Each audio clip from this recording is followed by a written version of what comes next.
the secret of health, success, and power. We all remember with what intense delight, as children, we listened to the never-tiring fairy tale. How eagerly we followed the fluctuating fortunes of the good boy or girl, ever protected in the hour of crisis from the evil machinations of the scheming witch, the cruel giant, or the wicked king. And our little hearts never faltered for the fate of the hero or heroine, nor did we doubt their ultimate triumph over all their enemies, for we knew that the fairies were infallible, and that they would never desert those who had consecrated themselves to the good and the true. And what unspeakable joy pulsated within us when the fairy queen, bringing all her magic to bear at the critical moment, scattered all the darkness and trouble, and granted them the complete satisfaction of all their hopes, and they were happy ever after. With the accumulating years and an ever-increasing intimacy with the so-called realities of life, our beautiful fairy world became obliterated, and its wonderful inhabitants were relegated in the archives of memory to the shadowy and unreal. And we thought we were wise and strong in thus leaving forever the land of childish dreams. But as we re-become little children in the wondrous world of wisdom, we shall return again to the inspiring dreams of childhood, and find that they are, after all, realities. The fairy folk, so small and nearly always invisible, yet possessed of an all-conquering and magical power, who bestow upon the good health, wealth, and happiness, along with all the gifts of nature in lavish profusion, start again into reality and become immortalized in the soul realm of him who, by growth in wisdom, has entered into a knowledge of the power of thought and the laws which govern the inner world of being. To him, the fairies live again as thought people, thought messengers, thought powers working in harmony with the overruling good. And they who, day by day, endeavour to harmonise their hearts with the heart of the supreme good do in reality acquire true health, wealth, and happiness. There is no protection to compare with goodness, and by goodness I do not mean a mere outward conformity to the rules of morality.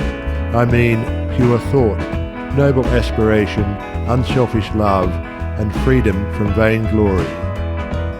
To dwell continually in good thoughts is to throw around oneself a psychic atmosphere of sweetness and power which leaves its impress upon all who come in contact with it.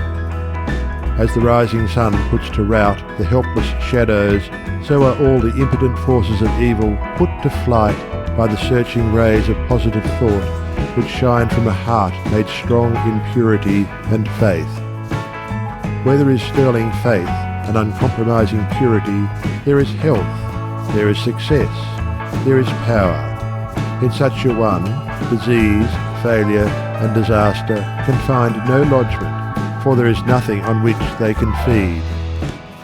Even physical conditions are largely determined by mental states, and to this truth the scientific world is rapidly being drawn.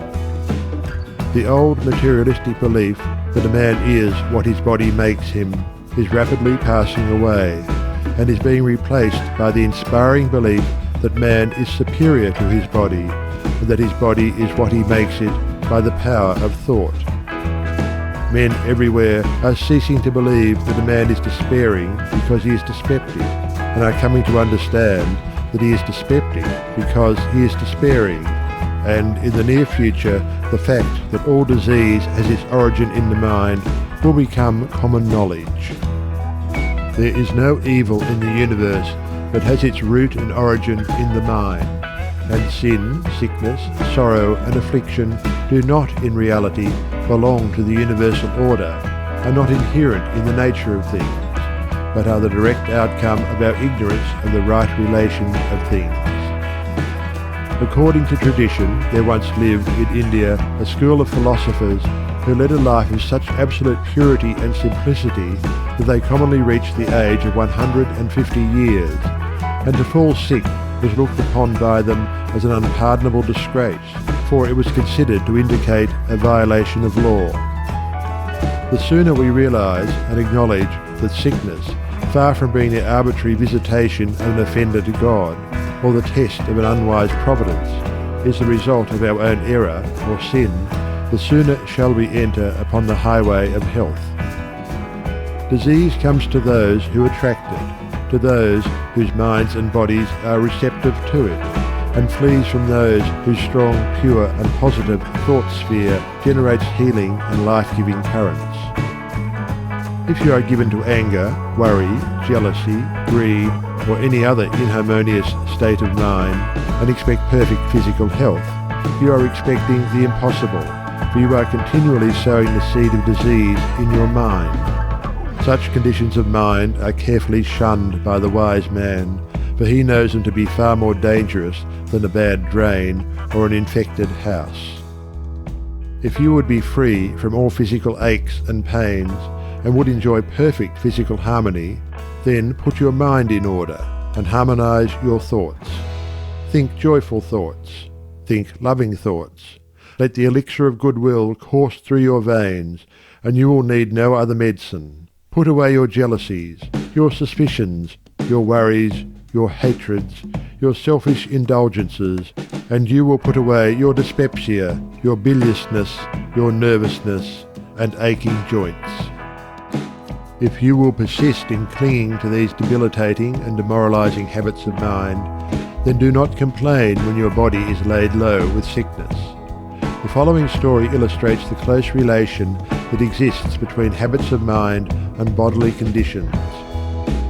A certain man was afflicted with a painful disease, and he tried one physician after another, but all to no purpose. He then visited towns which were famous for their curative waters, and after having bathed in them all, his disease was more painful than ever.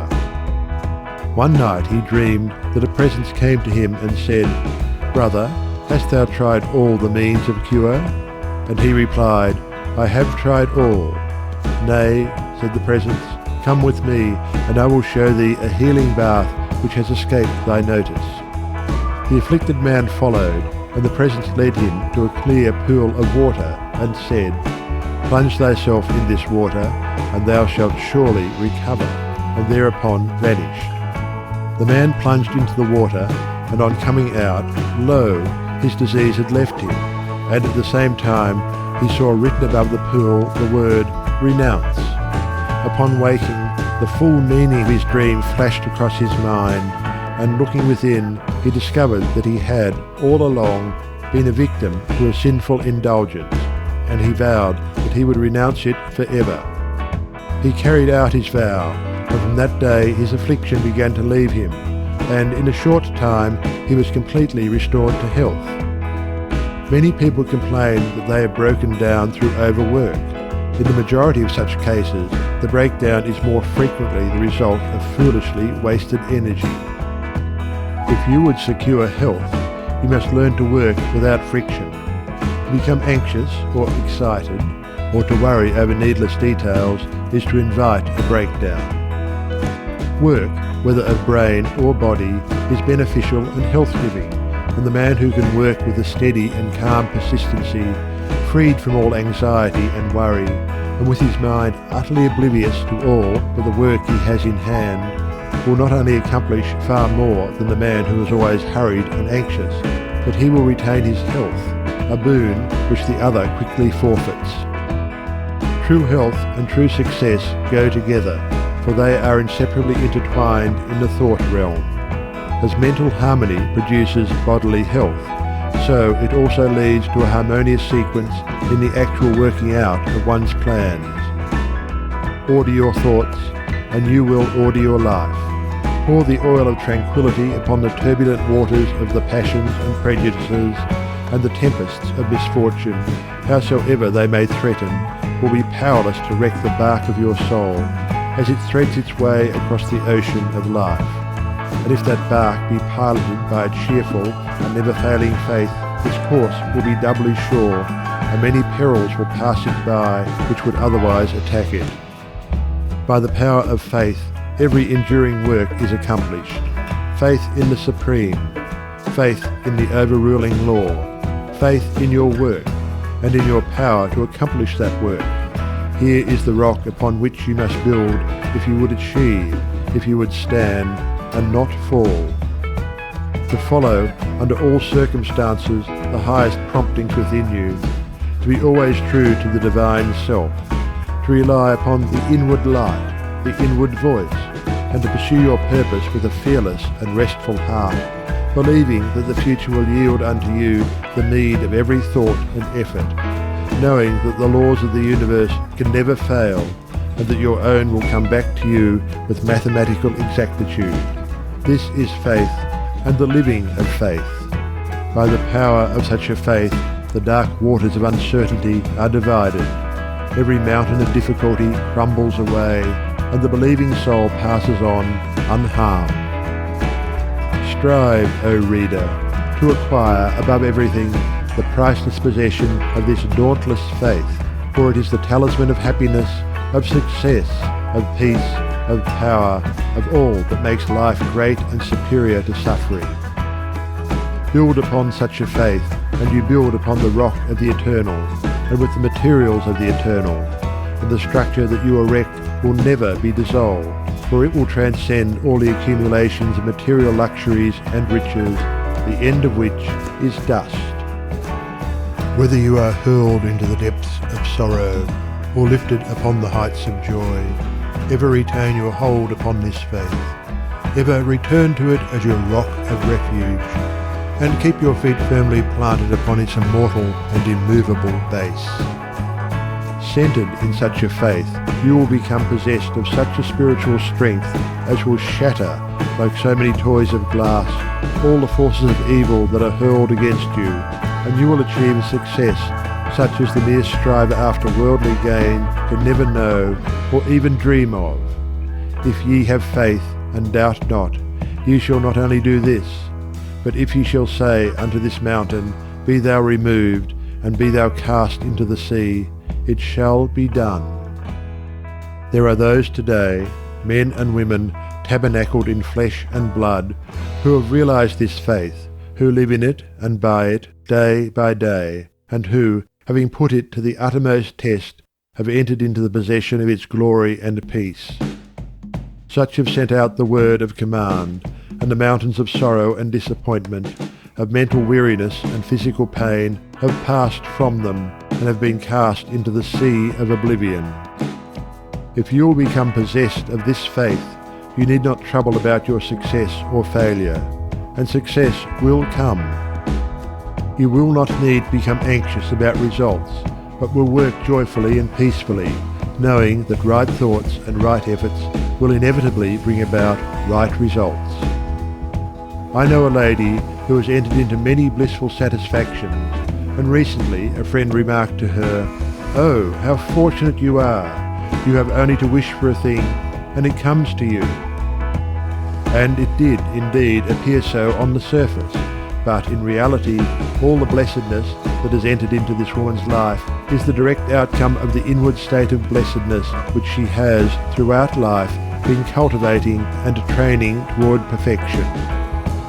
Mere wishing brings nothing but disappointment. It is living that tells. The foolish wish and grumble, the wise work and wait, and this woman had worked without and within, but especially within, upon heart and soul, and with the invisible hands of the Spirit she had built up with the precious stones of faith, hope, joy, devotion, and love, a fair temple of light, whose glorifying radiance was ever round about her. It beamed in her eye, it shone through her countenance, it vibrated in her voice, and all who came into her presence felt its captivating spell. And so with her, so with you. Your success, your failure, your influence, your whole life you carry about with you, for your dominant trends of thought are the determining factors in your destiny. Send forth loving, stainless, and happy thoughts, and blessings will fall into your hands, and your table will be spread with the cloth of peace. Send forth hateful, impure, and unhappy thoughts, and curses will rain down upon you, and fear and unrest will wait upon your pillow. You are the unconditional maker of your fate, be that fate what it may. Every moment you are sending forth from you influences which will make or mar your life. Let your heart grow large and loving and unselfish, and great and lasting will be your influence and success, even though you make little money. Confine it within the narrow limits of self-interest, and even though you become a millionaire, your influence and success at the final reckoning will be found to be utterly insignificant. Cultivate then this pure and unselfish spirit, and combine it with purity and faith, singleness of purpose, and you are evolving from within the elements not only of abounding health and enduring success, but of greatness and power.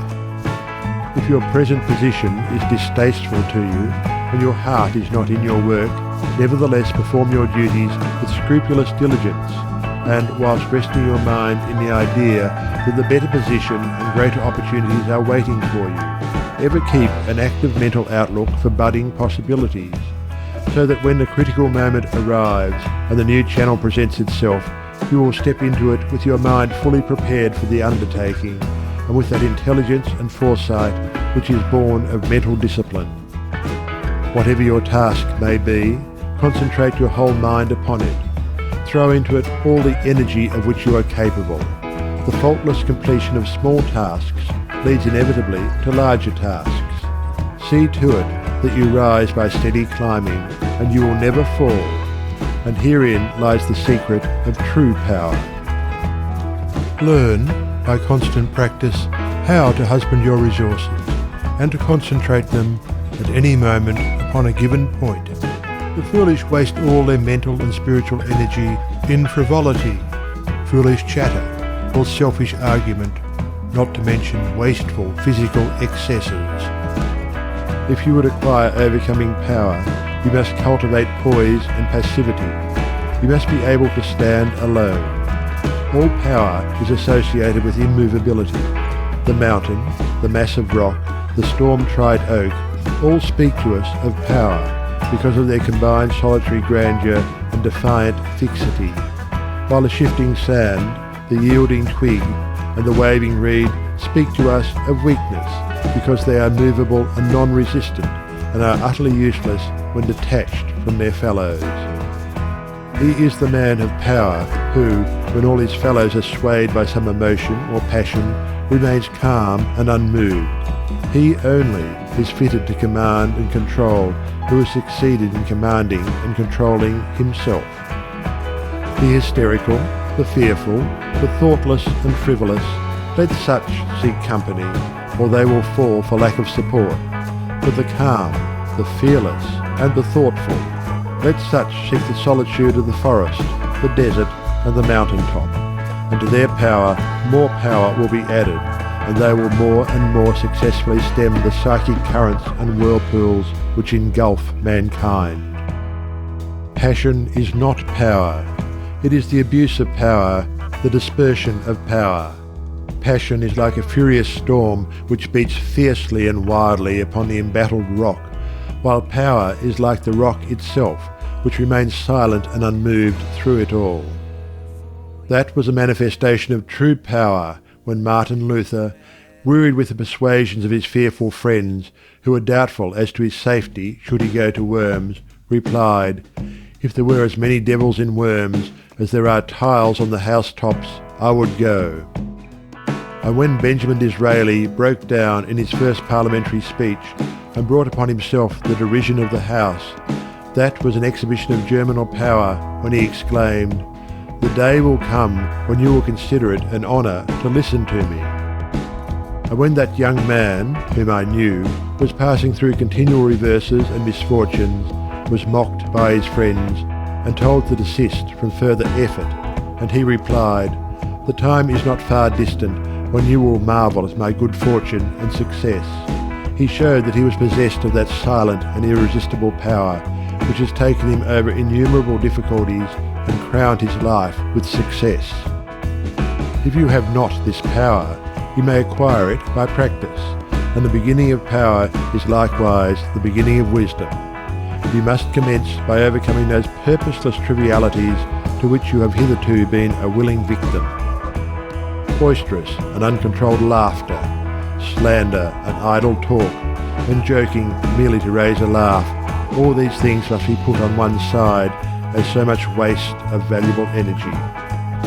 St. Paul never showed his wonderful insight into the hidden laws of human progress to greater advantage than when he warned the Ephesians against foolish talking and jesting, which is not convenient. For to dwell habitually in such practices is to destroy all spiritual power and life. As you succeed in rendering yourself impervious to such mental dissipations, you will begin to understand what true power is, and you will then commence to grapple with the more powerful desires and appetites which hold your soul in bondage and bar the way to power, and your further progress will then be made clear. Above all, be of single aim. Have a legitimate and useful purpose, and devote yourself unreservedly to it. Let nothing draw you aside. Remember that the double-minded man is unstable in all his ways. Be eager to learn, but slow to beg.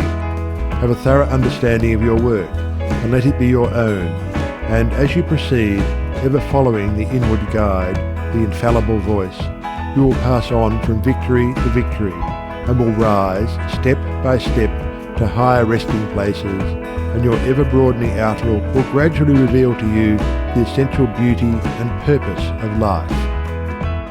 Self-purified, health will be yours.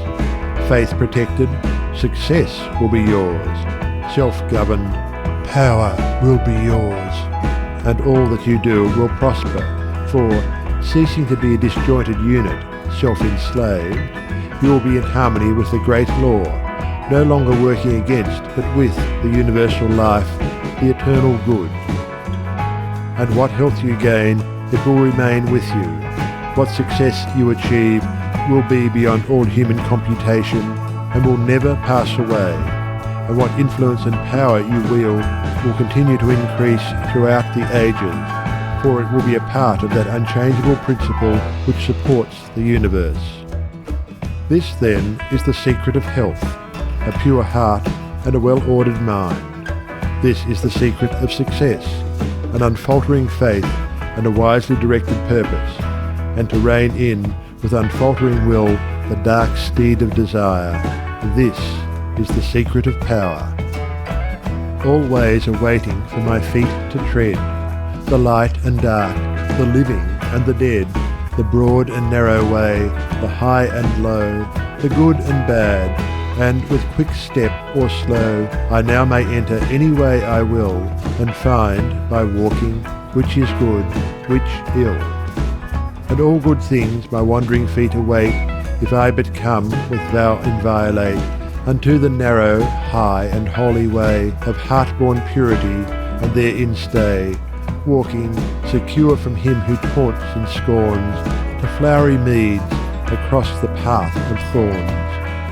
And I may stand where health, success, and power await my coming, if, each fleeting hour, I cling to love and patience, and abide with stainlessness, and never step aside from high integrity.